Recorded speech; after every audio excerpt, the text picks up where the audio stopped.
وَيُرِيكُمْ آيَاتِهِ فَأَيَّ آيَاتِ اللَّهِ تُنكِرُونَ۔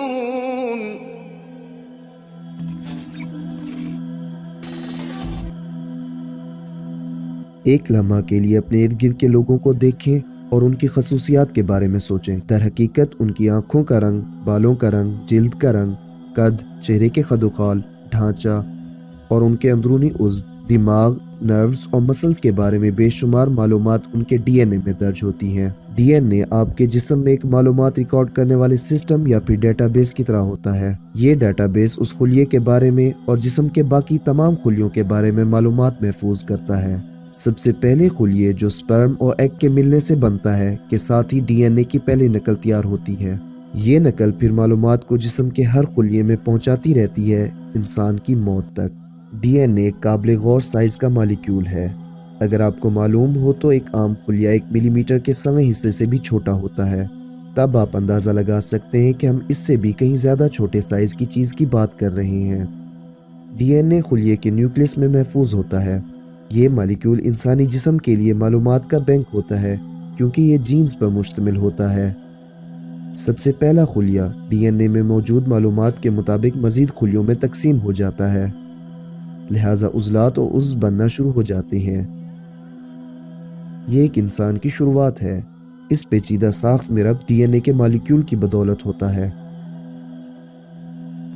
من أي شيء خلقه من نطفة خلقه فقدره ثم السبيل يسره۔ مذکورہ آیت میں لفظ قدرہ کا ترجمہ موضوع اور متناسب کیا جاتا ہے، جو کہ عربی فعل قدرہ سے نکلا ہے، جس کا مطلب ہے ترتیب دینا، ترتیب لگانا، منصوبہ بندی کرنا، پروگرامنگ کرنا، یا پھر مقدر میں اللہ سبحانہ وتعالیٰ کی طرف سے ہر چیز کا لکھا جانا۔ اس بات کو ذہن میں رکھتے ہوئے کہ ڈی این اے کی ساخت کا سب سے پہلے 1953 میں فرانسس کرک نے پتہ لگایا، یہ انتہائی حیران کن بات ہے کہ قرآن نے جینیاتی منصوبہ بندی کی طرف اس وقت اشارہ کیا جب انسان کا علم انتہائی محدود تھا۔ یہ غیر معمولی حقیقت دوبارہ اس بات کو ثابت کرتی ہے کہ قرآن اس عظیم و شان خالق کے الفاظ ہیں۔ ڈی این اے میں ذخیرہ شدہ معلومات کی مقدار امیزنگ ہے۔ اگر آپ ایک انسان کے جسم کو ایک عمارت کے ساتھ تشبیہ دیں تو اس عمارت کے پہلے سے طے شدہ معلومات ڈی این اے میں ڈھونڈی جا سکتی ہے، حتیٰ کہ ایٹم جتنی چھوٹی معلومات بھی۔ تمام جسمانی خصوصیات کے ساتھ ساتھ وہ ہزاروں مختلف اعمال جو سیلز اور جسم میں وقوع پذیر ہو رہے ہوتے ہیں، اور در حقیقت پورے جسم کا کنٹرول بھی ڈی این اے میں محفوظ ہوتا ہے۔ سائنسدانوں نے ڈی این اے میں محفوظ معلومات کی مقدار کو سمجھنے کے لیے مختلف تھیوریز دی ہیں۔ ڈی این اے میں ذخیرہ معلومات کی مقدار کو جاننے کے لیے فرض کریں ہم یہ تمام معلومات کتابوں کی شکل میں لکھتے جائیں اور ڈھیر لگائیں تو 70 میٹر کی بلندی تک پہنچ جائیں گی۔ یا پھر ایک انسان ہر روز 8 گھنٹے 60 لفظ فی منٹ کی رفتار سے ٹائپ کرے تو یہ تمام معلومات لکھنے میں اسے 50 سال لگ جائیں گے۔ تو پھر کس نے جنت اور اس زمین کو بنایا ہے؟ تم نے یہ کس نے کا لفظ کیوں استعمال کیا ہے؟ دیکھا تم نے فوراً کس نے کا لفظ استعمال کرتے ہوئے سوال اچھال دیا، یہ کیسے وجود میں آئی؟ اچھا یہ بہت ہی سست عمل سے وجود میں آئی ہے۔ تو پھر اس عمل کا آغاز کیسے ہوا؟ کوئی نہیں جانتا یہ کیسے شروع ہوا، ہم بس یہ جانتے ہیں کہ کس طرح کے واقعات کس قسم کی کیفیات وقوع پذیر ہوئی زندگی کی ابتدا کے لیے۔ اور یہ کیا تھے؟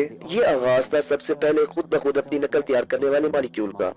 ٹھیک ہے، مگر یہ کیسے ہوا؟ میں نے تمہیں بتایا ہے، یہ ہم نہیں جانتے۔ لہٰذا تمہیں کوئی آئیڈیا نہیں؟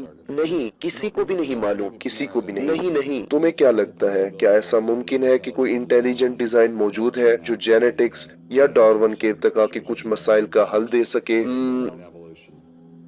یہ اس طرح سے ہو سکتا ہے،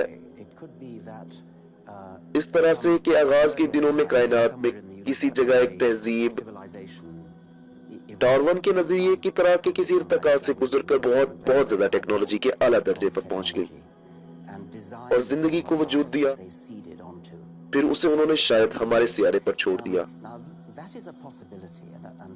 اب اس بات کا امکان ہے اور میں اسے ممکن سمجھتا ہوں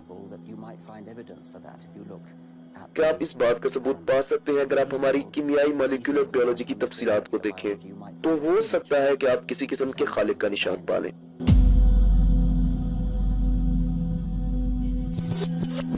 کیا آپ اس بات کا ثبوت پا سکتے ہیں اگر آپ ہماری کیمیائی مالیکولر بیولوجی کی تفصیلات کو دیکھیں تو ہو سکتا ہے کہ آپ کسی قسم کے خالق کا نشان پالیں،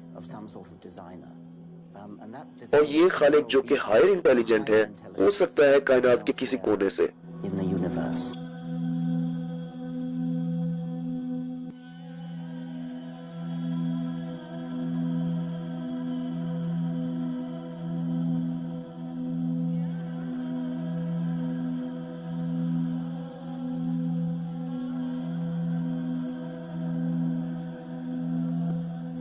وما تأتيهم من آية من آيات ربهم إلا كانوا عنها معرضين فقد كذبوا بالحق لما جاءهم فسوف يأتيهم أنباء ما كانوا به يستهزئون۔ ڈی این اے کا انوکھا ڈیزائن ہمارے جسموں کے اندر ہی تخلیق کا ثبوت ہے، جس کا ارتقاء کے قائل اور مادہ پرست لوگوں کے پاس کوئی جواب نہیں۔